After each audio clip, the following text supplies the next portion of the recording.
Hi, welcome to valuationpodcast.com, a podcast and video series about all things related to business and valuation. My name is Melissa Gragg, and I'm a financial mediator and business valuation expert in St. Louis, Missouri. Today, I have the pleasure and privilege of speaking with Kirk Michie in San Diego, California, and he is the founder of Candor Advisors. For more than 30 years, he has worked with entrepreneurs, closely held business owners, and high net worth families to achieve their strategic planning, liquidity, investment, and legacy objectives. Today, we're going to talk about using valuation metrics to strengthen the seller negotiations in M&A or mergers and acquisitions. And I welcome you, Kirk, to the podcast. Thanks, Melissa. I'm glad to be with you. I work with business owners that are literally getting buyers come to them. I'm like, the sellers have changed and the buyers may not totally realize, especially if they're institutional and above, because other buyers who are just buying like their first or second company, like they're as oblivious as the sellers are, right? You're almost guiding both of them of like, hey, buddy, you're going to go, did you get your finances? Like you're kind of like, they're seeking some advice, which is very interesting. But I've talked to other people about eventually there will be a marketplace similar to a public marketplace, but it's a private marketplace and like an app that we're like, hey, Melissa Gragg is for sale. And it looks like, that it's going to be, and I have a price. I say it's $2 million. And that's what melissagragg.com business is worth. And it's interesting. And I think that if we are more realistic and rational about how we are pricing ourselves, even if it is a premium price, because we did this and I thought it was crazy, but I'm going to ask what you think about it. We put together a transaction that really the owner wanted a certain price.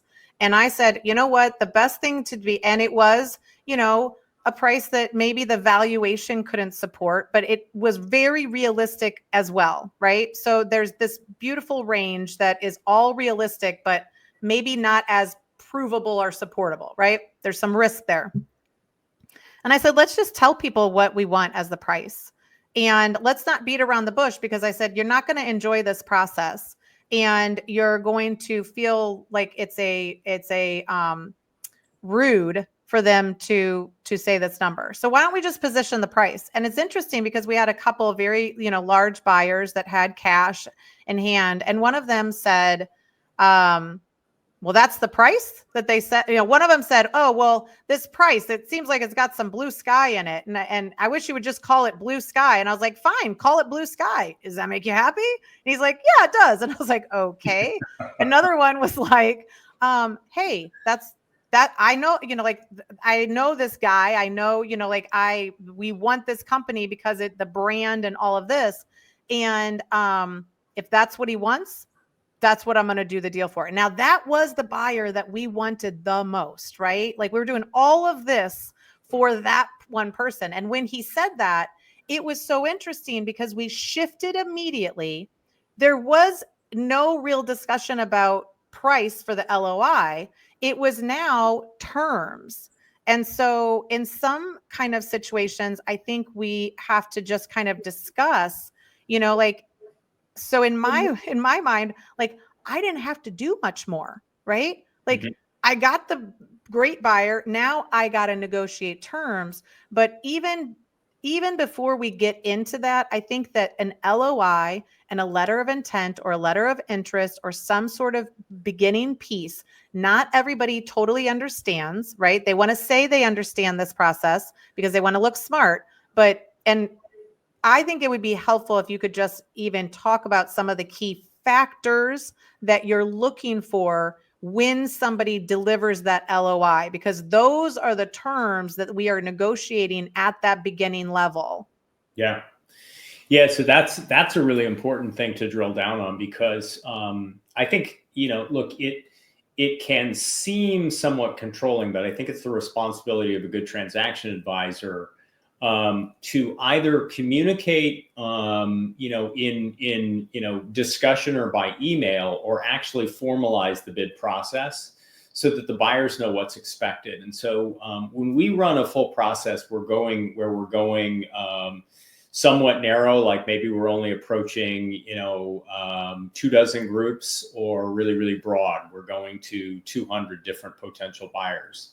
When we put the teaser and the non-disclosure agreement out there, we also include a bid process letter. We want everybody to know right up front that indications of interest are due on this date.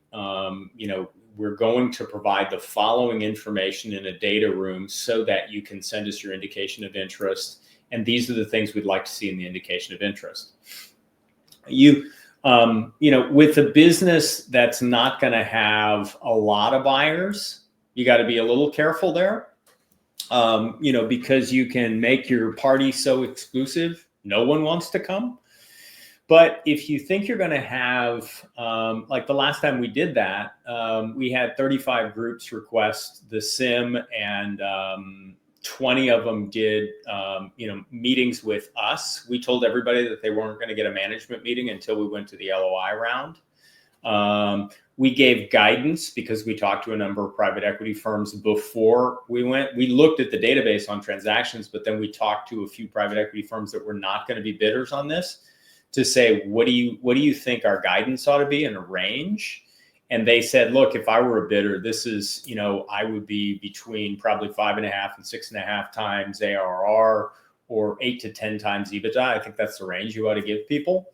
So that's what we did. We didn't say the seller is looking for X. We knew where our seller's bottom line was.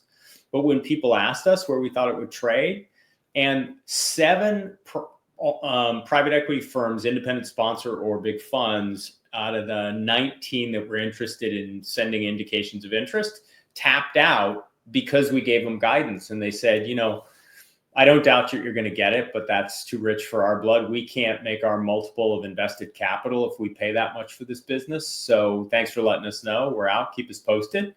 The 12 that dropped in their indications of interest, and the 8 that did letters of intent, they knew all along the way, not exactly what their competition looked like, but they knew what our process was going to be. They knew that it had a beginning, a middle, and an end, and we knew it had certain parameters.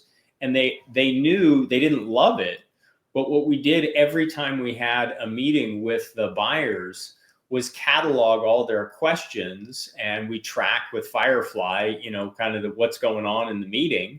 And so we provided all of the buyers with an updated list of Q&A on what everybody else was asking. Now, some of the buyers didn't love that, Melissa. Some of the buyers were kind of like, we've got unique insights. We ask these insightful questions, and then you broadcast it to the entire group. And I said, look, my fiduciary responsibility isn't to you or the other buyers, it is to my client. And I got to be able to tell my client that we did everything we could to make sure that the market recognized the value of his business and that he got the right number, right?